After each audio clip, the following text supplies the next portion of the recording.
Okay, so I'm going to start talking a little because I want to test out this live streaming thing, see how I feel about it. Um, I'm working on this monster here, and, I kind of like to do videos on stuff too, so I record all this behind the scenes stuff all the time, and I've done that for years. But, it gets rather time consuming to, film particular things, go in and edit particular things, and do all that stuff, and manage your daily life, and also be able to focus on the monster making as well. It's just a lot of different types of labor going on all at the same time.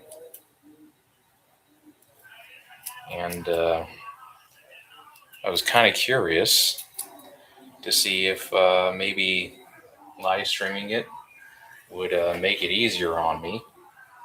And regardless of whether people watch it or not, at the very least, I've got my video footage. It'll go straight to YouTube. I'll have my archive of what I do and how I did it. And then when people feel like sharing in on it, if they want to, then they can do that. But right now, I'm kind of, doing it to see if it's going to be an easier way for me to essentially do this making of type of stuff and not have to edit it and get it up on my channel without really having to go in and bring up the software and do all the editing and all that stuff.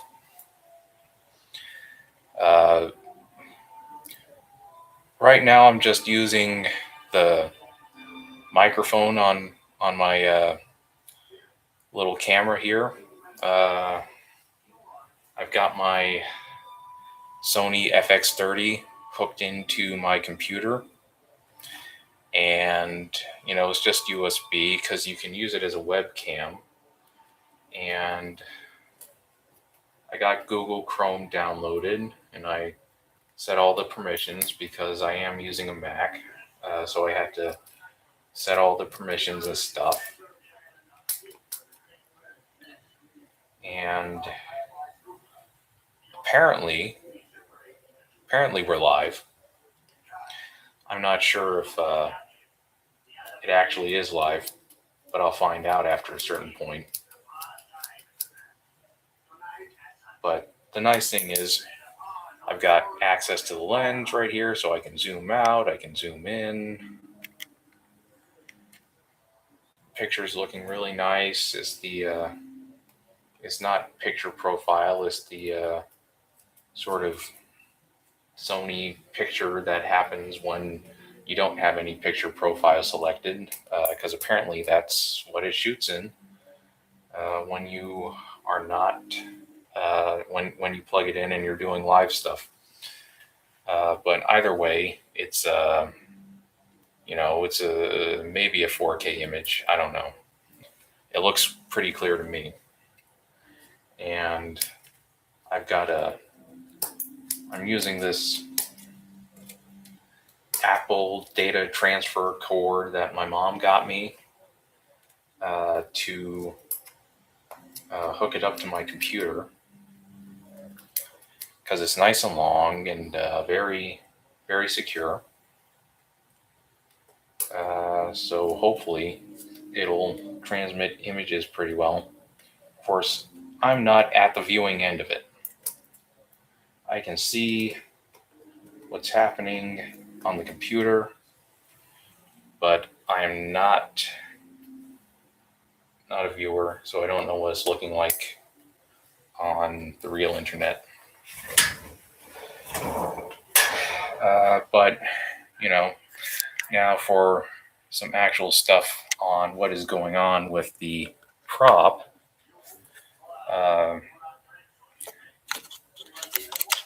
I've been working on this monster here for quite a while. I started it, I think, sometime in 2025. I started the head, and I've been working on it ever since, very slowly and very sort of ponderously, really. Because at first it was just a smooth head. I managed to get the shape put together relatively quickly, but it took until this year really to start getting anywhere on it. And I've got the head and the neck and the upper torso here put together, and that's what I've got so far in terms of the body. But in terms of what I'm working on today, because I've been carving scales in, and that's been taking a while.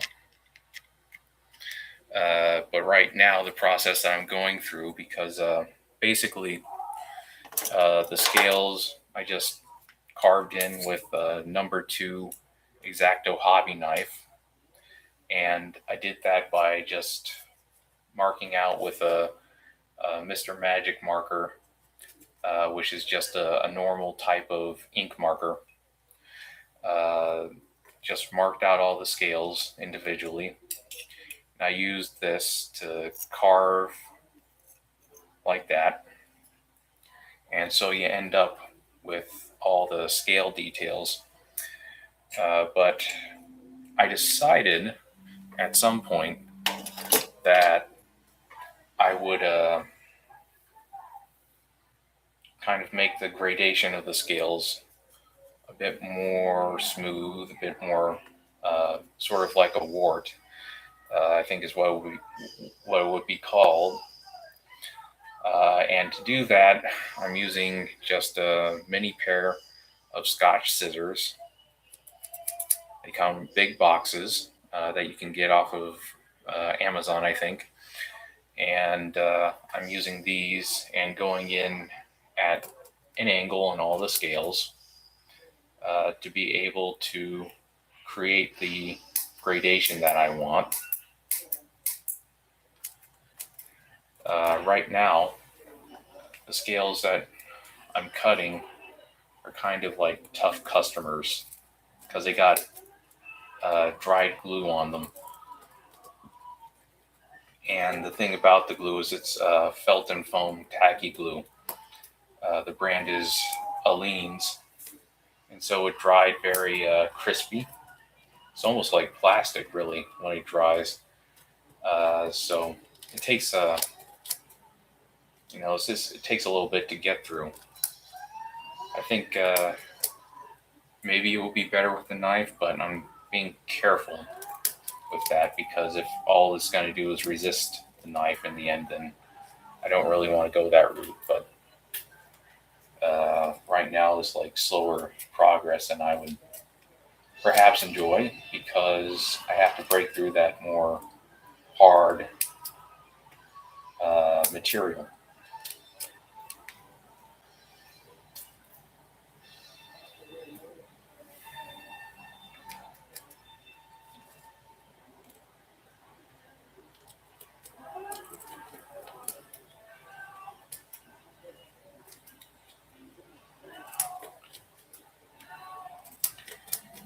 Yeah, another thing about this is that I'm trying to see if it makes me nervy or anything like that, but I'm finding that I'm pretty comfortable with it right now. I don't know what happens if anybody actually starts to interact with the video because right now it's just like it doesn't appear anybody's watching and it's just private. So it's just me doing my thing and talking while I'm doing it. But it's good practice. It's very good practice.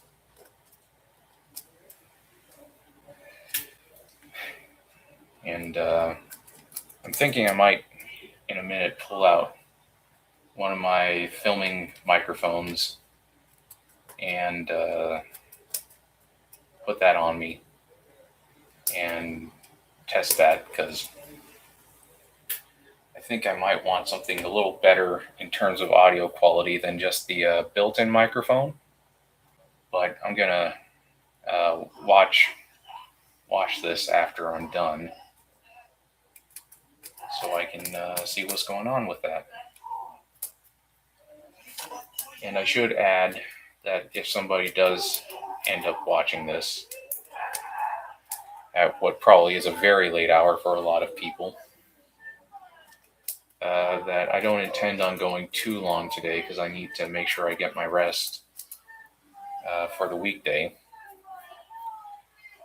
But I just got this hair up my butt because it's like I realized that in the dilemma of making videos about this stuff and trying to do it more regularly and trying to make it, a bit lower effort for myself, that live streaming actually might be the solution to that. I've got video footage going that I'll probably edit at some point, but projects like this that are ending up bigger than I anticipated, they're going to take a while to finish. And I don't want to end up in a position where basically I intend to be uploading videos, but, right now I'm really having to get focused on just a couple of things. This is the main project I'm doing for myself right now. And I really just need to, in order to actually get anywhere on it, the way I like to work on things, just focus on it and be able to just when I'm doing a project for myself is this.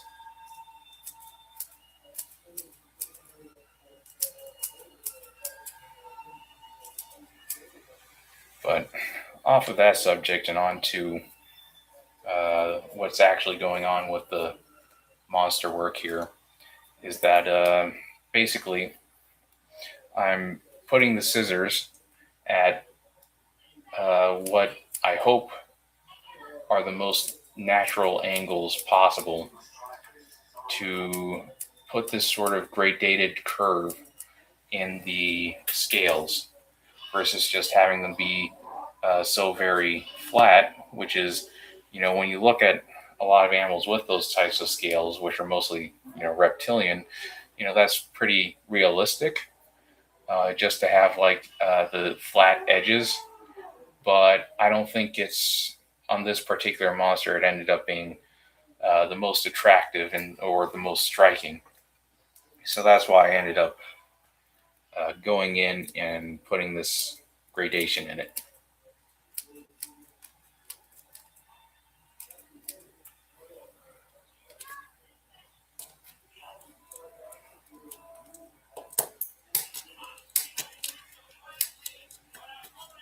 And because I didn't really, I actually didn't intend to do all this detailing work.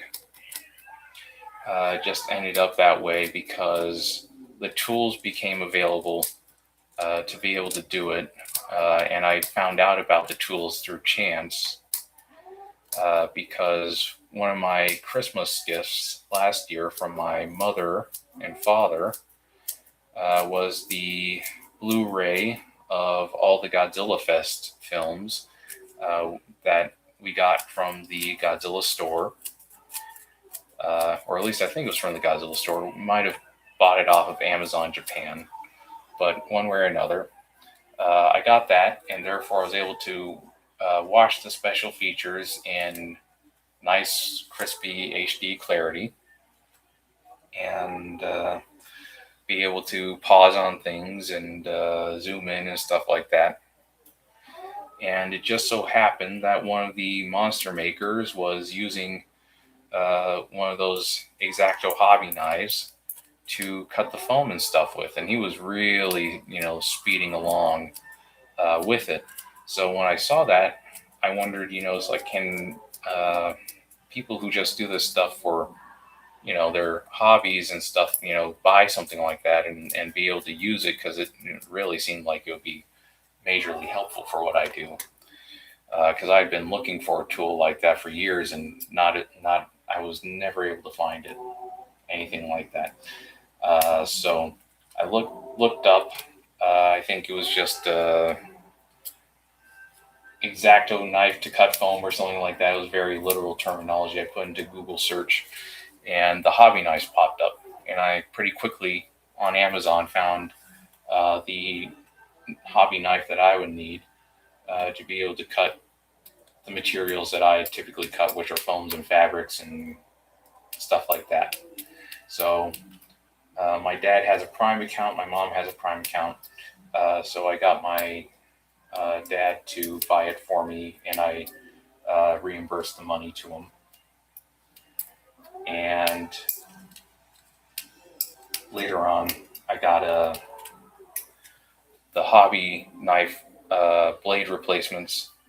So that way, when the blade gets a little duller, I can replace it. Although I've been finding that, the better you get at using it, and the more you kind of learn the correct pressure to put on it for your cuts, the less dull it gets, so quickly. It doesn't get as dull so quickly if you kind of know, uh, what the pressure it is you should be putting it at, which takes some usage of it to figure out. But either way, it was an extremely helpful tool right away. And because it, could cut through so quickly, I decided, well, let's see if I can do the kind of detailing I want to on the monsters with it and not suffer. And I was able to do it, but then it kind of became a matter of like, okay, then you have to develop the stick to ism to actually see the whole thing through, because I actually was not intending to do any of this detail at the start. I thought it was just going to be kind of like very puppety and smooth and just a sort of ceiling and paint job in the end. But it ended up this way. And I personally think, I'm personally very satisfied that it did end up this way. As far as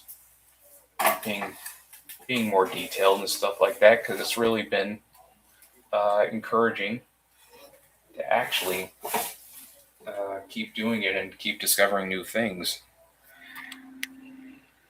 and also kind of get my stamina back up with making stuff like this and actually kind of improve it from where it was last time I did a project this detailed, because I've done projects this detailed before, but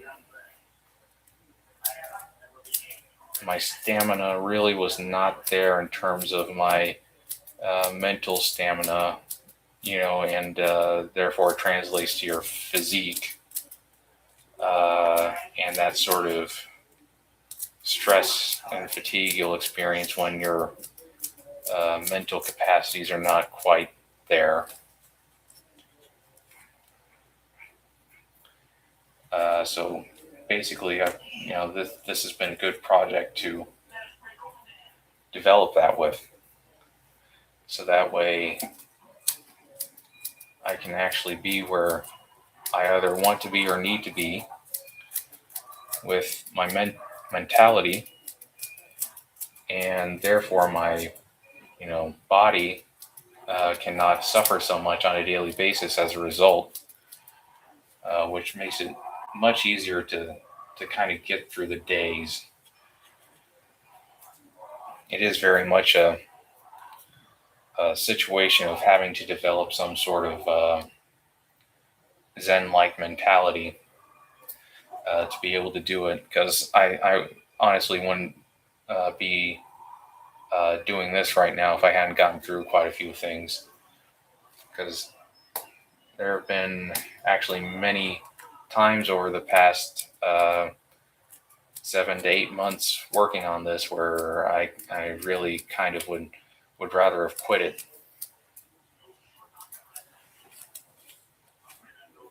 And at some points earlier on, I could get rather schizophrenic about it. But now that I've been kind of holding myself down to it consistently and seeing the time that I put into it and the effort I put into it as being very beneficial in all aspects of my life, because I have been finding that the things the sort of aspects of myself that I'm developing to be able to do this and not allow myself to go down the drain, have been allowing me to do a lot of other things and not go down the drain in my life. But those things have all been unexpected surprises, and they just kind of all, when you experience those things, it kind of encourages you to just keep going at it.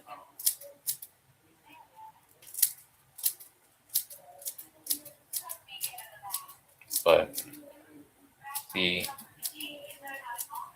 interesting thing is that the overall effect has been more of increasing my own placidity, even as I'm doing things, versus amplifying sort of the tense excitement that we tend to think is how maybe we should feel at times in our lives. At least maybe my generation.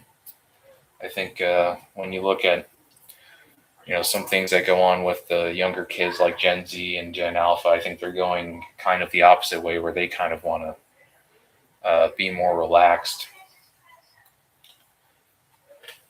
which is a good thing.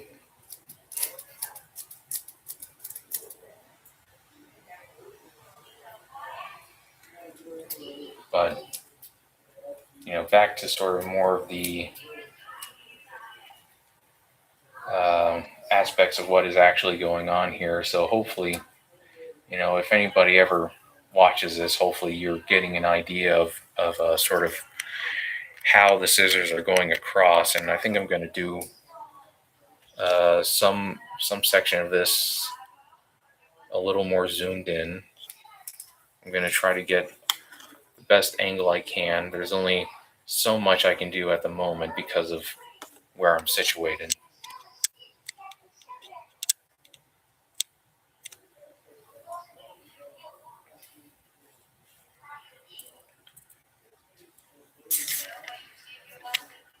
But fortunately, I can get a pretty good zoom here. And hopefully, you can see that texture there. And the goal, I'm not aiming to quite get rid of all that. I'm not really aiming for pure realism in terms of what the overall sculpting goal is. It's not supposed to be photorealistic. It's just adding the texture of reality, which means certain, like since it's a reptilian monster, it's scales and things like that, and trying to make those scales as uh, I guess you would say, sort of what appears to be the most natural for that creature. That's the goal. Is so it's a very sort of just it's very stylized, but it's adding certain textures and certain details from reality to enhance the creature. So I'm not aiming to reproduce in totality what a real scale would look like, or what the real texture of that scale would look like, even. I'm just taking cues from things that you can see in reality and then modifying it to both fit the actual creature that I'm working on as well as it possibly can, and also to still keep the amount of effort I put in within some amount of reason. Because the thing about reality is that you can do it, and the more you practice at it, you can probably do it very well. I wouldn't know for myself because I haven't gotten to that point yet. I don't know if I will ever get to that point, but I guess if I keep doing this most of my life, I will at some point probably end up trying it. But for this one, the main goal is just getting that texture, getting that detail, trying to make it as impressive to look at as possible, trying to get it to look as natural as I possibly can get it to look. So this is going to be more like a fine arts creature, where or a fine arts sculpture, where the tools, markings, and stuff are going to be a part of the makeup of the creature. So the goal isn't to get rid of the tool markings or anything like that in totality. It is just to, like a drawing, add a feel of something a bit more like what exists in our world.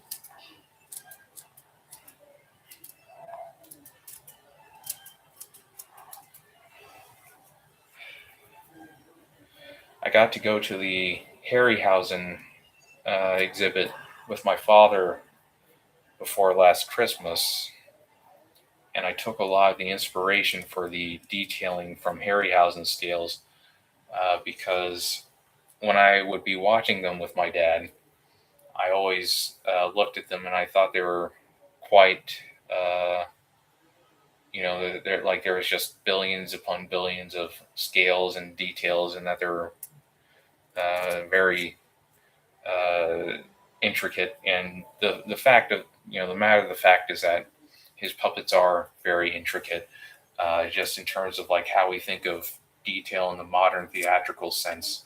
I guess you could consider it rather modest by today's standards. But getting to look at things like the Hydra and his dinosaurs in person, I realized that actually the scales are quite stylized and made to a certain degree be slightly easier and faster to sculpt. They weren't really uh, realistically sized scales for the creatures they went to, even though the scales themselves were quite realistic. So I took some inspiration from that. So, I wouldn't get so fatigued working on this thing. But even when it comes to that kind of stylizing, maybe I could get better because there still ended up being a lot of scales on this thing. But when I work on it, I get through them actually rather quicker than I would think. And so, in the end, it's just all about your mentality, I guess. Although I think there is a limit to how far you take that. Because if you try to do something, I think if you try to do something and it's as going to be as detailed as the newest Godzillas, which are the -1 and the -0 Godzillas, at least if you're doing it totally by hand, I think you'll go insane. Because those things, when you look at them, there is really no space left to breathe in those designs, especially not the latest one. They're very wonderfully done and executed, but there's no space to breathe in them in terms of the detail. And to do that, I'm surprised they were even able to do that digitally. It's quite impressive. But to try and then go and do that by hand sculpturally in the physical world, I think would probably drive any singular artist insane. And right now, I am the only person working on this thing, so it has to still be tailored to not driving that singular artist insane, which in this case is me.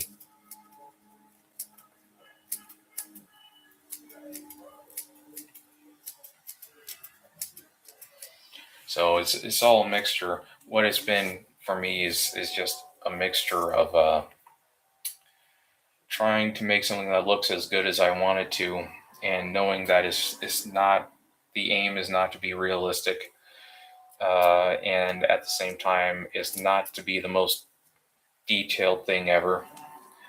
The details I've been trying to go about in a way where the thought is that the details are simply an enhancement, and because I have my first art form that I think I got pretty decent at was drawing, and I do more like interpretive drawing. So it's more like sketch work as opposed to anything realistic. It's more refined sketch work in terms of that goes. It's not just loose sketchiness, but it is still compared to a lot of illustrative stuff you see today. It still is more like sketch and interpretation. So I try to go about sculpting this as if it was just a three-dimensional version of one of the illustrations that I would do. And my throat is currently getting a little dry, so I think I'm gonna step down because I'm on a step ladder right now because I'm up because this thing is sitting on. I'll just pop the camera off right quick so you can see exactly what it is that this monster is built around, because it's essentially equivalent to a sculptural stand. I took sculpting classes at a Toscana uh, art studio when I was around 18, and I learned how to put a stand for a sculpture together there. This is kind of a very makeshift version of a sculptural stand, but basically you can see the PVC pipe there, and the PVC piping, it's all made according to my own dimensions. So essentially, it's kind of like having a pipe version of my body in there. And you can see in there, there's a sort of vest that goes over the shoulders and stuff like that. And it attaches to the tube that makes up the upper torso.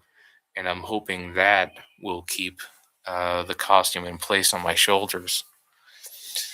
But the entire thing is being built around this sculpturing stand, basically, and it's very portable. It's easy to carry. It's nice and light. Uh, it's been quite nice to be able to get around this thing at all angles, and get on the step ladder there and go in and cut things, and it's good for my body to be getting stretching and stuff like that.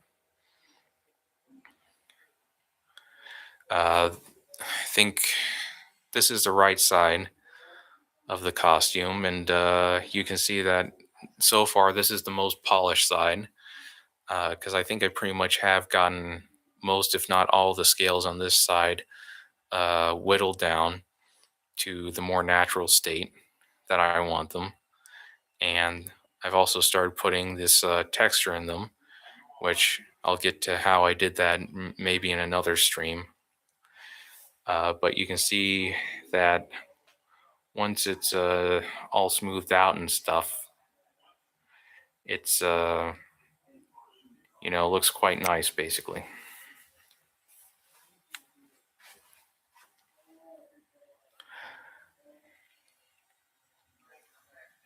And I'm hoping that once I get this side done, it'll all be as nice as the other side. And up here, you've got his nose and his nostrils, which was another detail I thought I might screw up.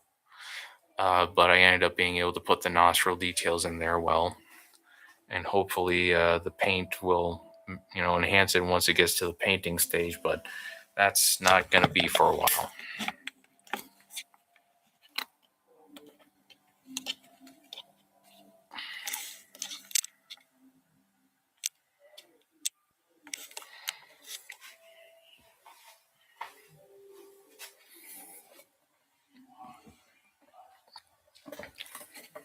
So I'm going to get some water. I'm going to sit this here.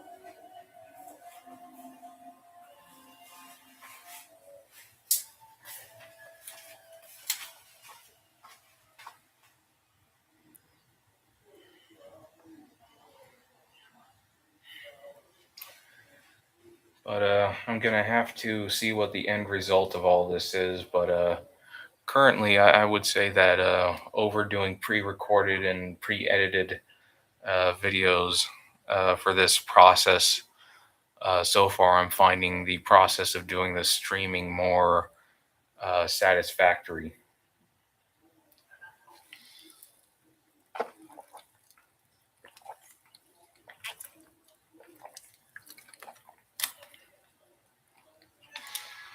I think it's going to be a much easier way to be able to show the process of what I'm doing here without having to overthink the camera angles and all the various components that go into video editing.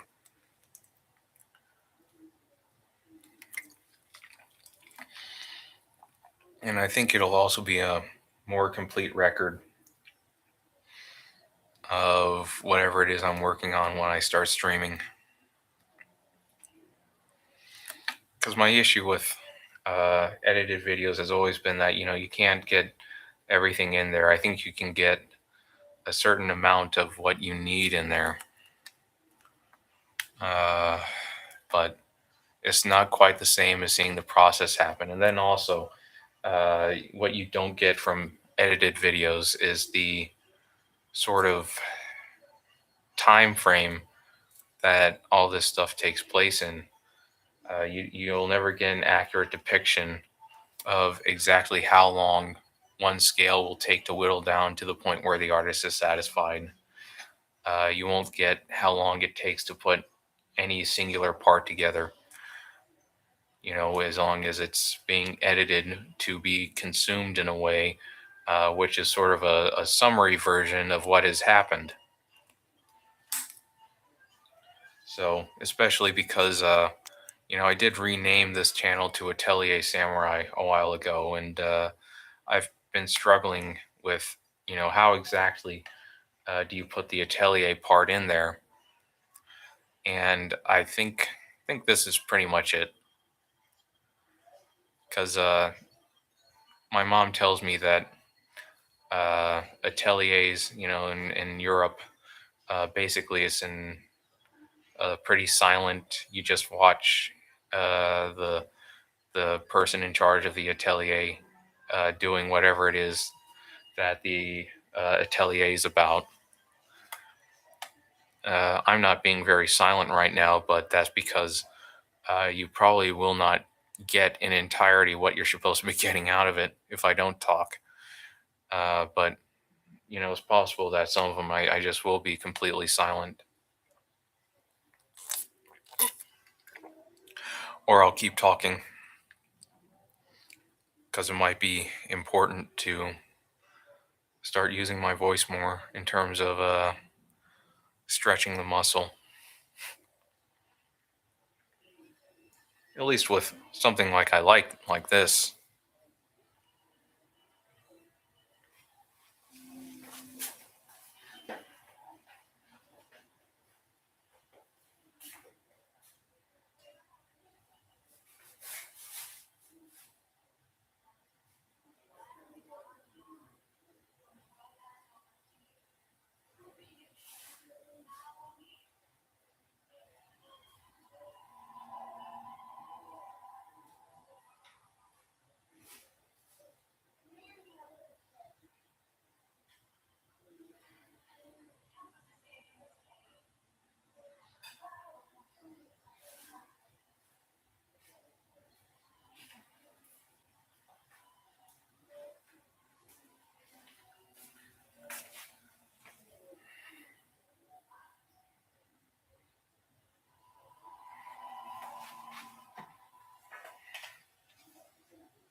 Okay, so I got a couple of things to go and do, but I'll be back in a moment.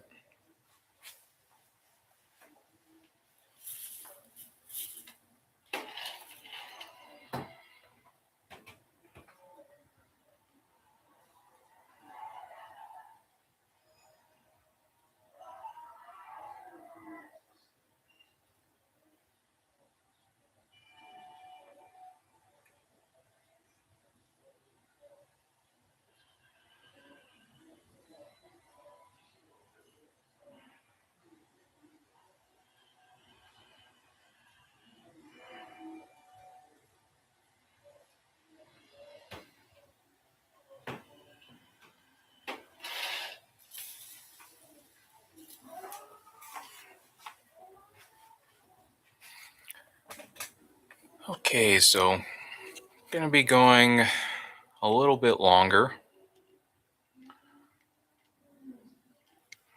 I'm gonna try to once again get the best view I possibly can for the scales I will be doing today.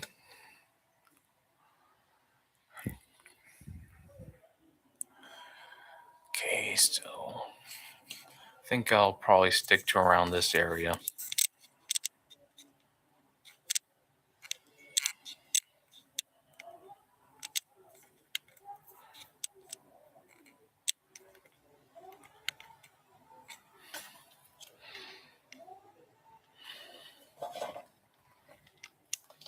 Isn't it cool how far this thing can zoom in?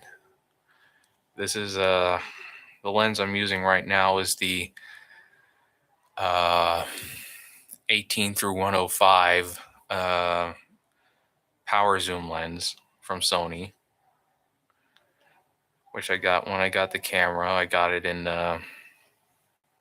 2024, and I've been learning how to use it ever since then. And I pretty much kind of just got to the point this year where I felt like I can kind of get what I consider the kind of imaging I should be getting out of all of its functions out of it. But it's still a work in progress.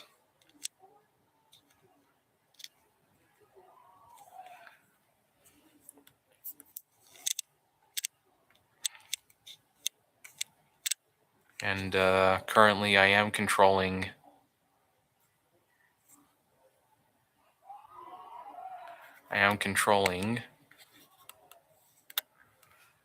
everything by manual instead of auto. I don't know if I'm going to continue to do that, but I kind of like just fiddling with it and continue to get better at getting the best image I can at it.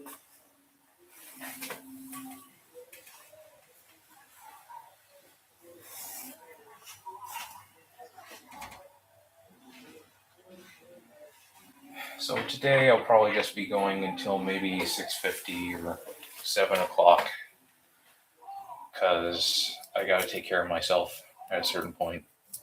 This is also taking care of myself, but it's a more physical way of doing it.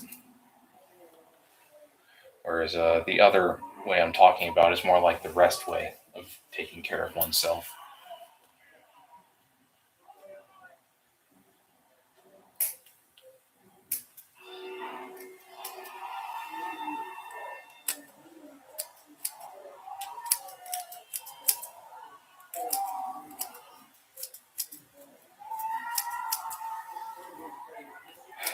So I'm just going around right now, just doing seeing if any of these areas need additional smoothing, but it seems like I got it pretty good. So I'm going to kind of move on to, well, that's pretty good, I think. Move on to a new scale. I think this one.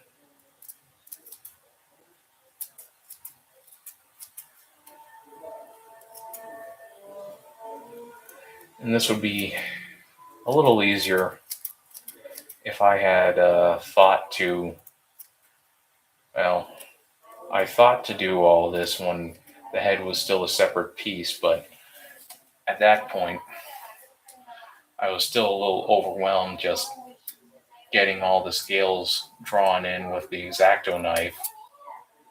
So I thought I wouldn't be doing this phase of it.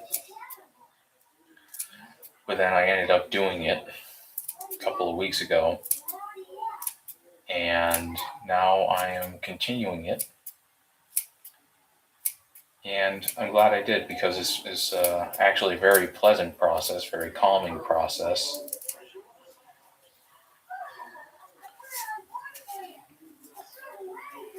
And I also just like how it makes the scales look better on this creature. I think probably for a different creature at some point, it'll probably just be the more realistic style flat scales. But the goal for this, because I'm hoping that when I get this thing done, it'll last for a while, so I can move on and focus on other monsters.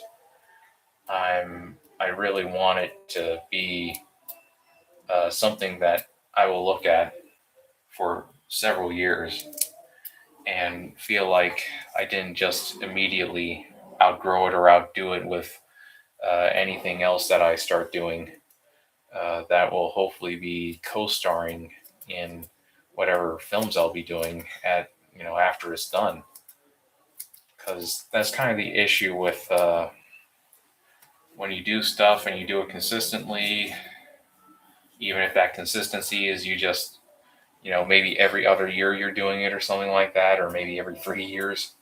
I've never taken a break that long from something myself, but if you do, there are people who can do that and they come back even better than they were when they were doing it before on a regular basis. But you do tend to find the issue is that you do things and you think that you've gotten to as far as you can take it, like ever, and then you do another thing and suddenly you'll find that you've done something that the other pieces that you've already made cannot be on the same screen with it.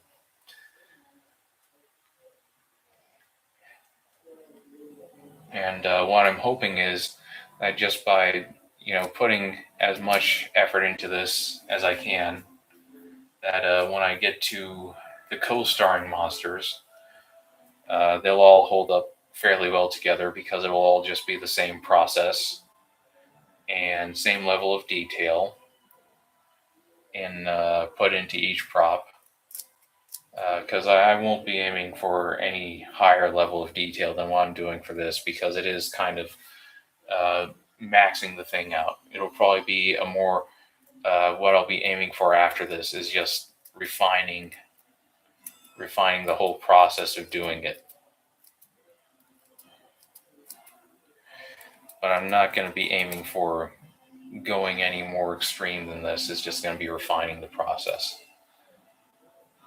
So I'm hoping that I will be able to sort of uh, have this and have other monsters get them made over several years and have them all be able to co-star in the same thing and feel like they all fit together. And there will be set stuff and everything like that too, I think. And the goal will be to sort of just get to this level where the process is always pretty much the same and it's just improving sort of the knowledge that I know what is going to be happening in that process and being able to do it without all the uh, at least not having no knowledge of everything that will be happening in it, because that's pretty much what's happening this time. Is this time is the discovery, just finding out what it is that can be done.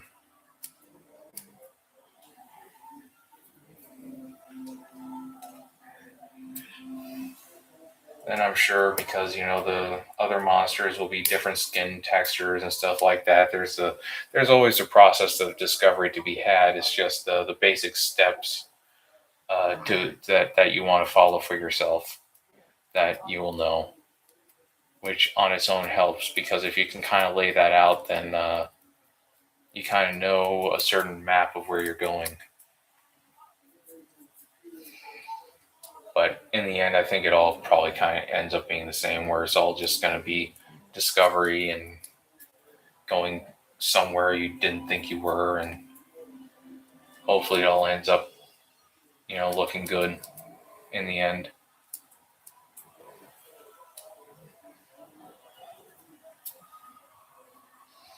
But the goal is that, by sort of being able to know that basic process, that I can just keep everything fairly consistent in terms of having monsters side by side with each other, and not having one outshine the other as time goes on. Because that's a problem I ran into during my teenage years and early 20s doing movies, was that you get to a certain point, and you think you're building up, especially with the special effects stuff, maybe you can reuse some footage, but then you tend to find that you keep improving how you do things each time, and a lot of the time you start finding that you can't reuse the footage that you thought you were going to be able to reuse.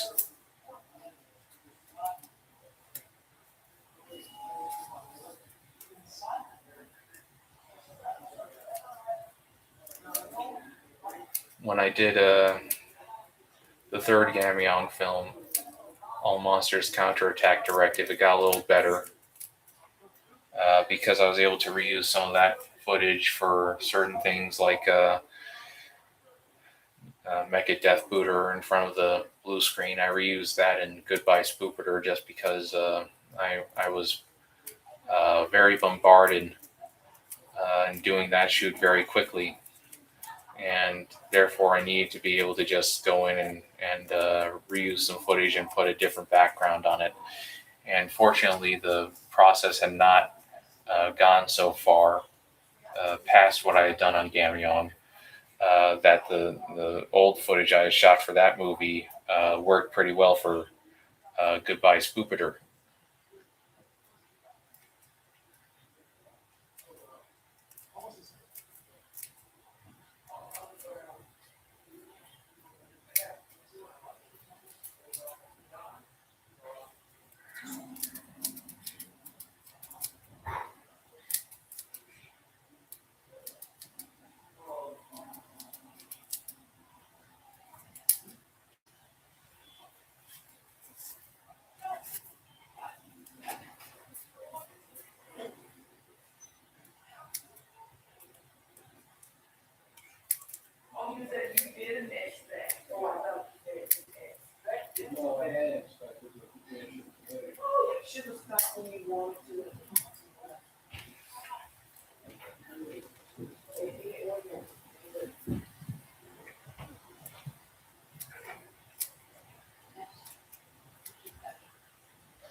So sometimes you find you have to modify the technique or the way in which you go in at these scales and try to form the gradation.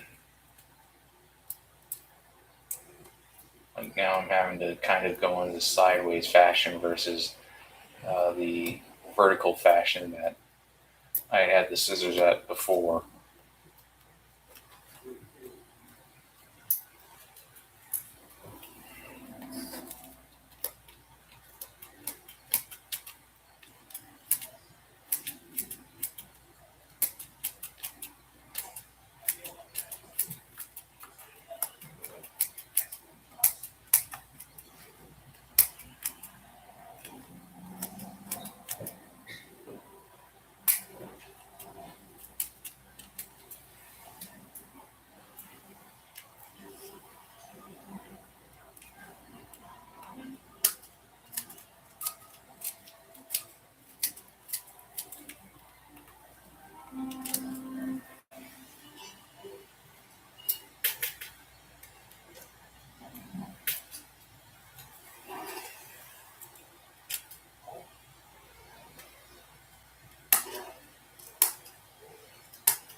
Looks like I actually need to use the knife to cut up there, cut the groove in.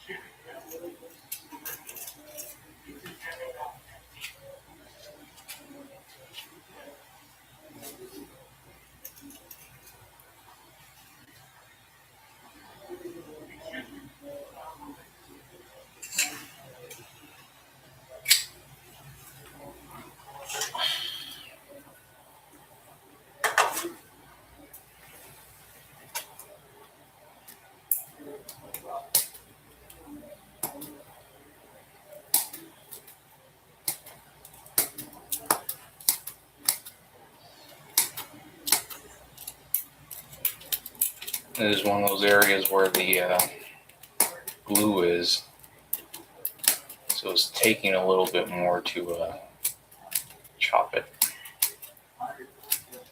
off.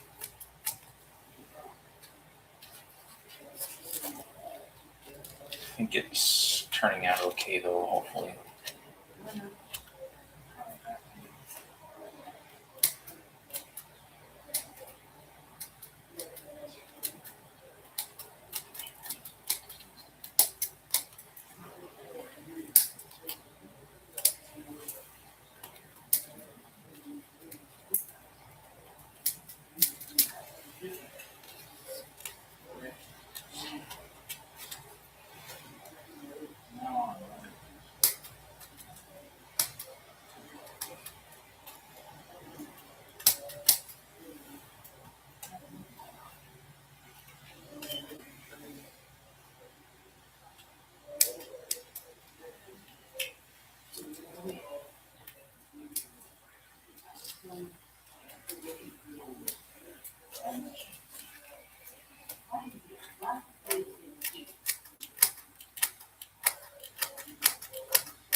think it's turning out pretty good.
Okay, let's see if I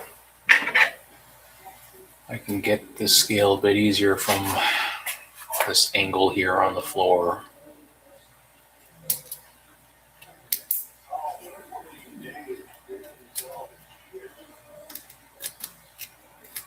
I can at least hold the costume steadier while I'm on the floor.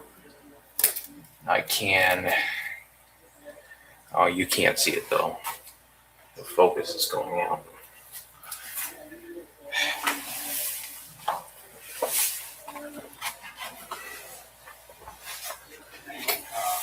Back on the stool then. Here we go.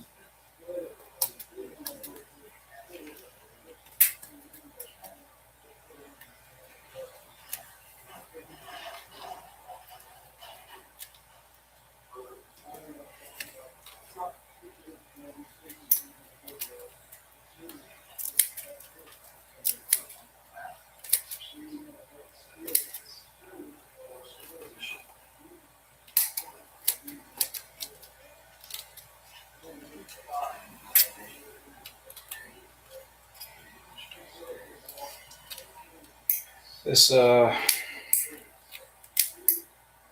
scale cutting stuff has also been a good exercise in trying to get my left hand a little more dexterous and stronger, because I've been using my right hand all my life for pretty much everything, but a lot of these angles, they actually are easier with the left hand.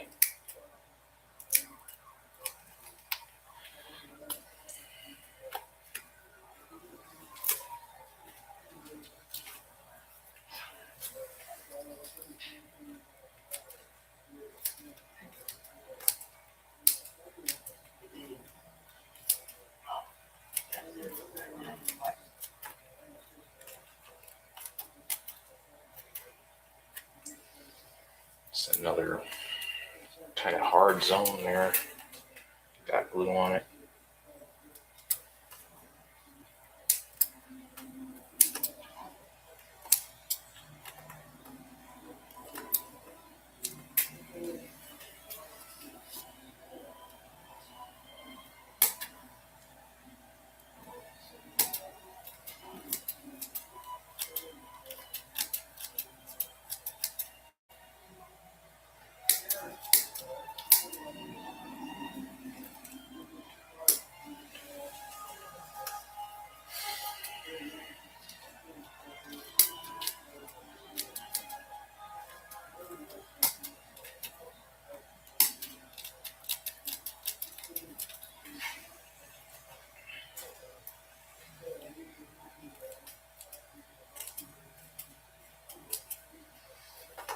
Another thing I've been having to do, because you can see these little lines here.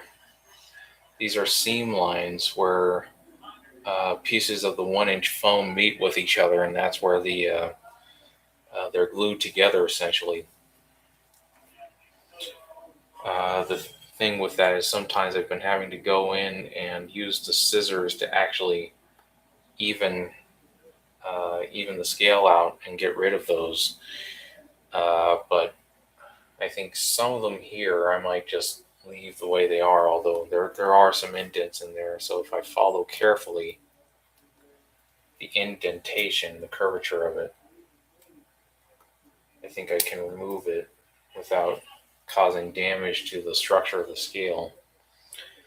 Which, yeah, that makes it look a lot better, doesn't it?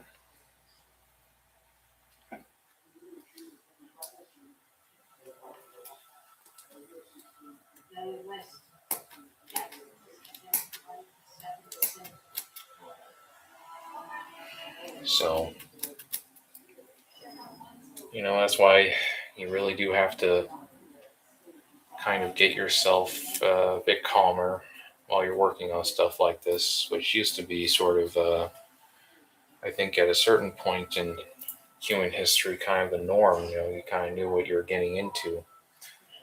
But I think as we've gotten into the age where everything kind of has to have a deadline for you to consider what you're doing worth doing, I think we kind of get into this mode of hurry scurry doing everything. I know I certainly do, and I have most of my life. And I personally think you can consider, if you do your hobby and you structure it regularly enough, you can consider your hobby a second career, or maybe even your primary career. Because reality is, just because you don't make money at it, it doesn't mean that it might not actually be more of a career than what you do to make money. For example, somebody who might do something like this, who maybe just works normal jobs, but doesn't really have a singular defining job. Uh, they, you can consider that they go out and raise their funds from other people's institutions, and they do this type of stuff as sort of their career. Because a career just, ultimately is sort of something you do that is continuous, that you're sort of distinguished at, and that you're good at in the end. And that may not necessarily be the jobs you hold down to get the money to do what you really actually enjoy doing, that you do most of your life.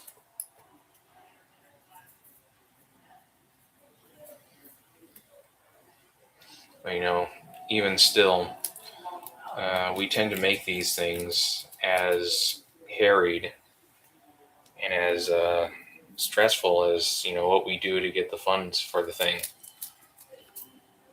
And in the end, actually, I'm finding that it's much better when you calm. You're using it to calm yourself down. Essentially, it takes a while to get there, but the more it gets there, the more you actually find a certain kind of joy in that. Then you kind of have to be careful not to form an addiction to that, because inevitably there will be points where you start having to kind of get flustered again to sort of work something out.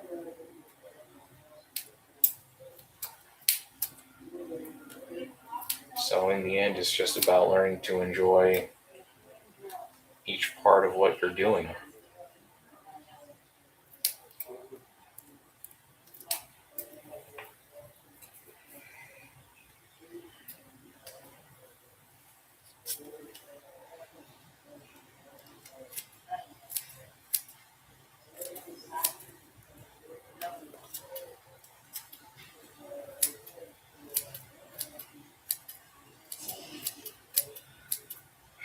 Right now, so the reason I have done this monster so differently from pretty much how I would usually do it, which is even very very different to a certain extent to what you'll find most of the time. It's a process that is done for these types of things, even by independent people online, is because I wanted a process where you can not do all this detail work, but regardless of how much or how little detail you put into it, I wanted a process that I could do completely indoors without risking inhaling hazardous chemicals and stuff like that to myself.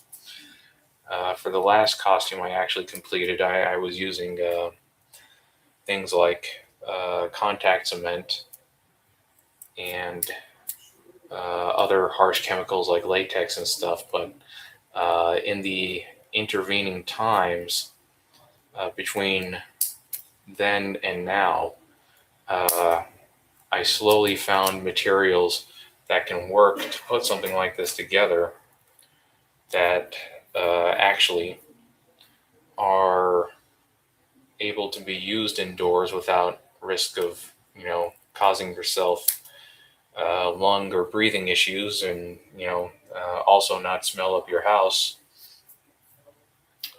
And at the same time, if you do feel like doing something more detailed, and I'm certainly certain that somebody could take this type of process and do something truly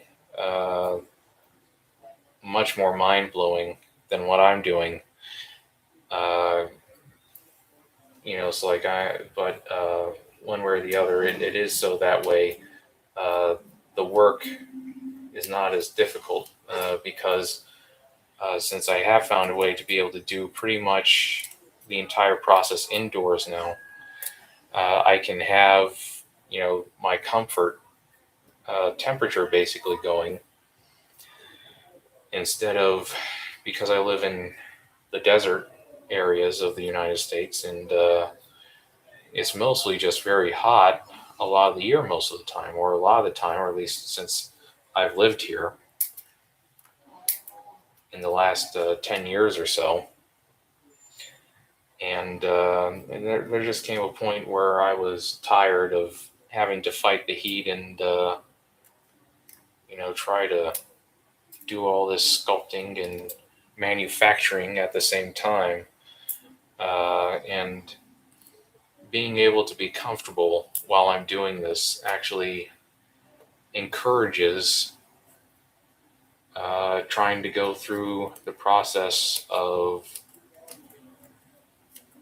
basically not allowing my insecurities to go wild, or not, and also trapping myself in a corner of not being able to feel justified for abandoning something because it's taking quote unquote too long, because there is no real personal detriment to how I'm doing it.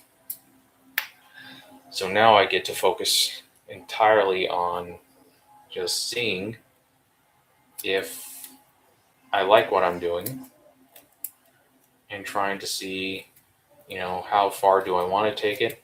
Do I like how far I'm taking it? And since currently I like where I'm going with it, to try and see if I can stick that through to the end, whatever that is. But when I was using the more hazardous chemicals and having to be out in a hot garage most of the year to do it, uh, I would not be probably as far as I am with what I'm doing with it right now, because it's not pleasant having to deal with the heat. And I dealt with the heat for a good, because I started doing this kind of stuff very heavily when I was around 15 years old in 2010. And the only space I could do it was a garage, because my dad tried to find all sorts of less hazardous glues and stuff to be able to use indoors to try to get my workspace somewhere more comfortable. But there simply wasn't anything that worked all that well back then, at least not that we could find and obtain very easily. So from 2010 up until around 2024, I was doing this type of work in the garage, and that's kind of when I said I've had enough of it, because it was just the heat makes you more lethargic.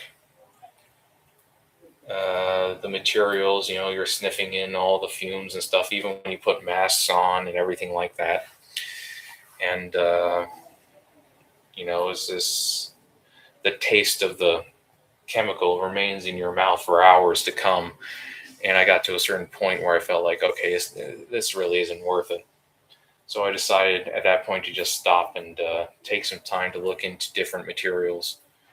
And I found Aleene's felt and foam tacky glue, and I used this craft heater that my mom got me some years back to help make the drying process more expedient. But when it comes to like putting together parts, like this, where the seams are huge and quite uh, strenuous for the glue to maintain, uh, I've been using upholstery pins. If I can get one of them out, I can show you. Upholstery pins like this, if it'll focus. Can we focus? Let me see if I zoom in. Yeah, okay. So upholstery pins like this, which my mom bought for me, or I think I paid for it, but she has the Amazon account, so she bought it off of Prime for me, uh, and I reimbursed her for it. But these pins, I had her get it for me from Amazon, and they come in these nice big packs. And for the seams like this, I just put the glue on the back of the head, put the glue on the edge of this piece, and I used the upholstery pin to stick it in like that, and I just put them all across there. I've got pictures of it, but you won't be able to see it on stream right now.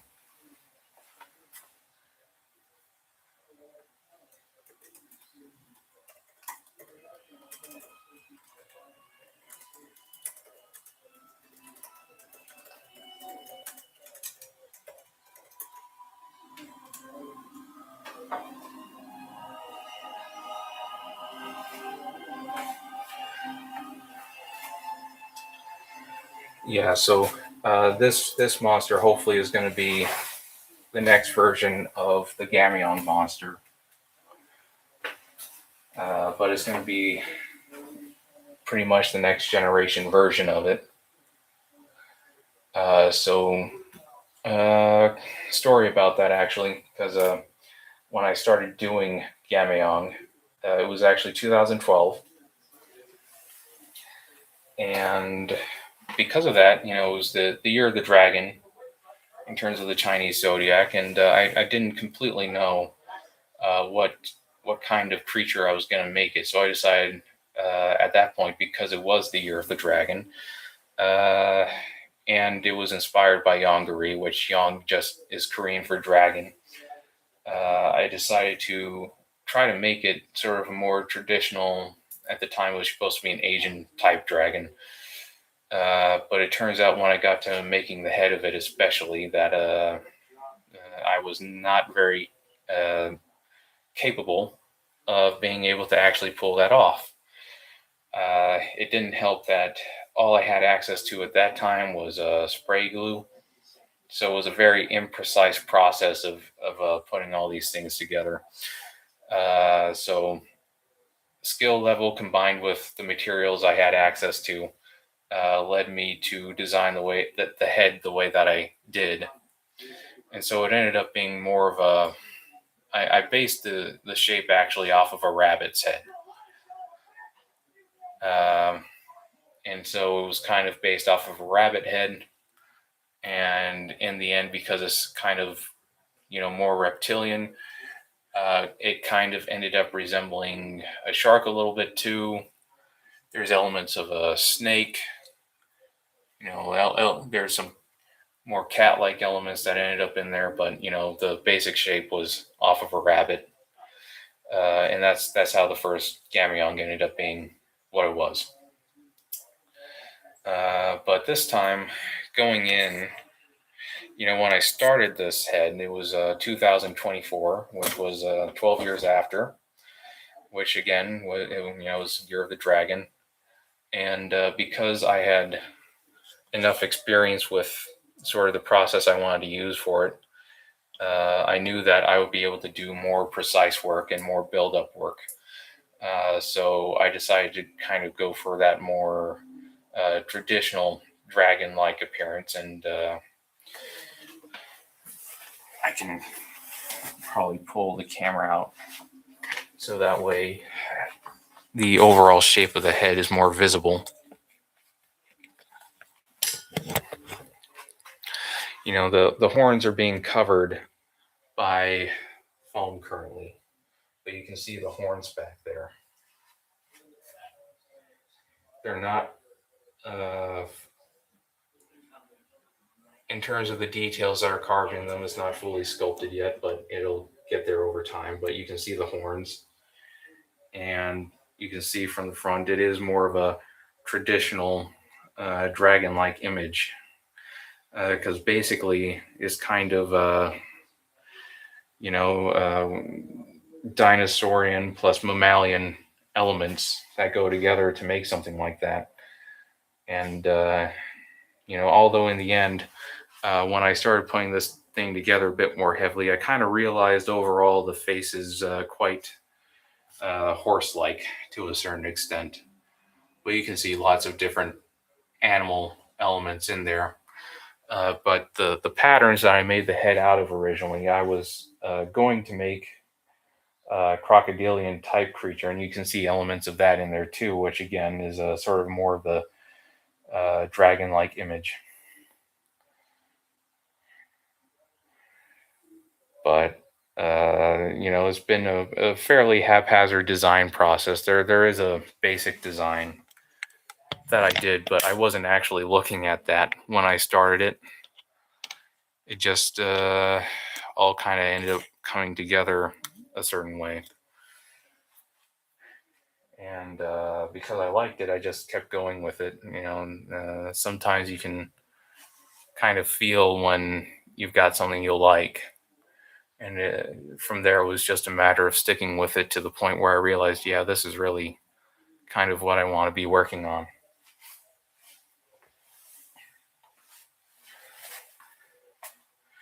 And then, I wasn't actually, again, I wasn't intending to actually do as much detail work as I ended up doing.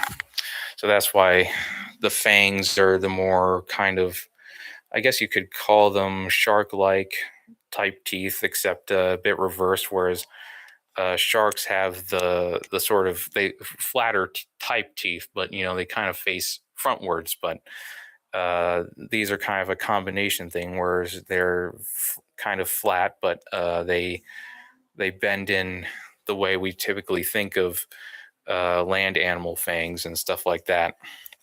But I did put ribbing details in these teeth here, and that was just a matter of marking out however many lines would be reasonable to put in each tooth, and then I just carved around each line and removed the foam and was left with the groove.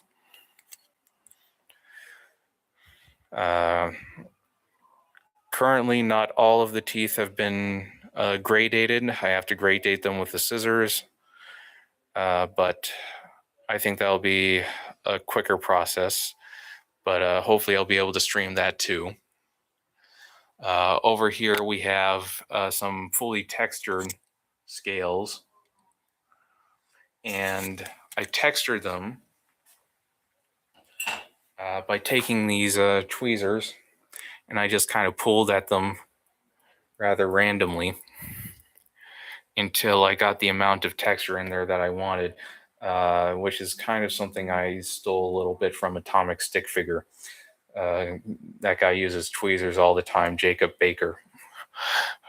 So he uses these tweezers for just about pretty much almost all of his scale making process, but I don't have the patience for that, so I just used it for putting the additional texture in these scales here.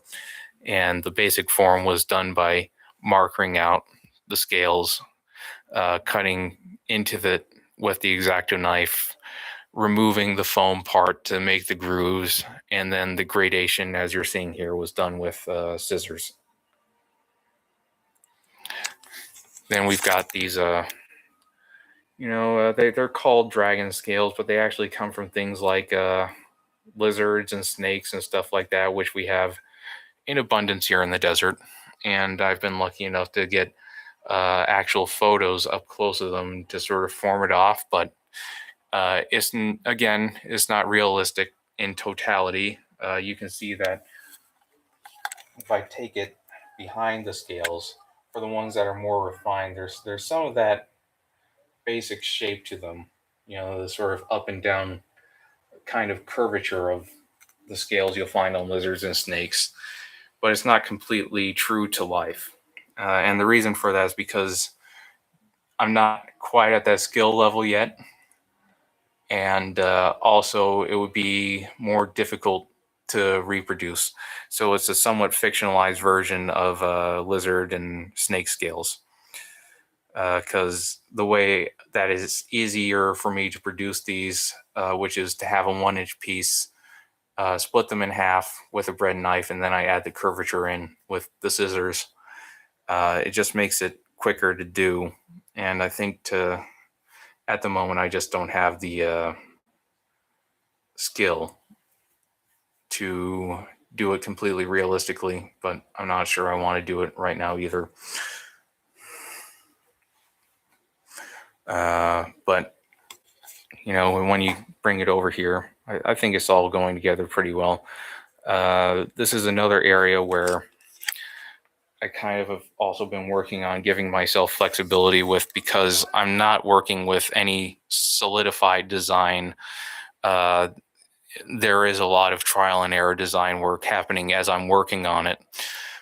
So I'm just using little pins, which, these are sewing pins. These are normal sewing pins to pin the scales in and try various patterns and stuff of how the scales will be going, in what direction they'll be going in.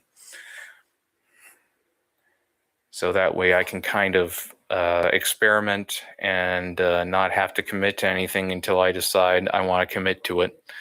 And then I'll glue it down. And I've been doing that with the entire process, the entire body, because it's the same thing with these fins over here. There are various different types of fins, and I'll probably be trying them all until I just commit to something. Although these ones right here, I find I like them quite a bit. And I think they're fairly unique for as far as these types of monsters go. I'm sure I've seen sort of that kind of crescent moon shape more on like people's more mammalian type costumes than these kaiju type costumes. But the overall thing is to have as much flexibility as possible. It's almost like trying to take the flexibility you'd have with digital stuff like ZBrush and everything, and try to apply that in some physical way. So that way you can kind of keep tweaking the design as much as possible, keep tweaking kind of what type of details and how detailed it is until you absolutely have to commit. And right now, yeah, I'm fine, Mom. With these particular scales, I am committed now. So I have to carry through with how I'm doing it to every side.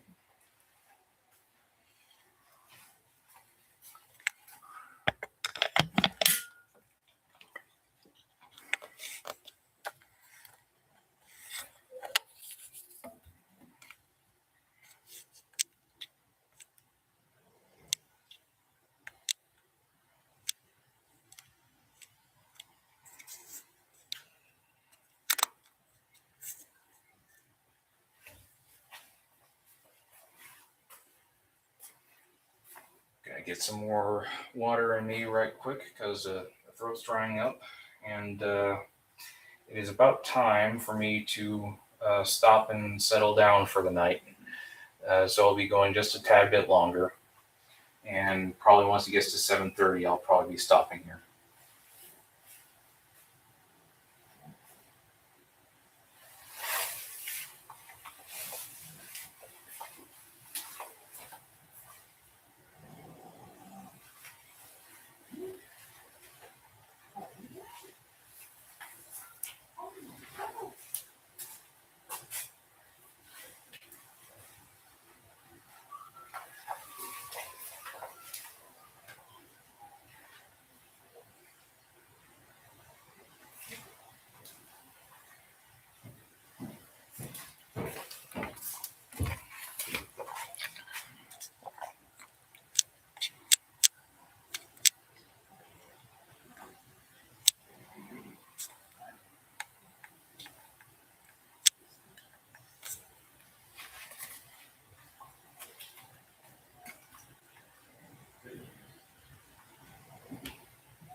But I've looks like I've gotten a pretty good deal of the. I think this is the left side of the face. Gotten a pretty good deal of the left side of the face gradated down on this stream, which is pretty good, considering I think it's probably just been about 2 hours or so. Hopefully, it's only been about 2 hours. Maybe the next one I'll focus on the eyebrows or the remaining eyebrow, because and hopefully I'll be able to figure out how to get the camera up there to have it be visible.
I'm just removing a bit of dried glue there. It's easier with the knife, but I'm trying to keep that to a minimum because I don't fully know how that affects the blade.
Well, it looks like it's 7:30, so it's quitting time.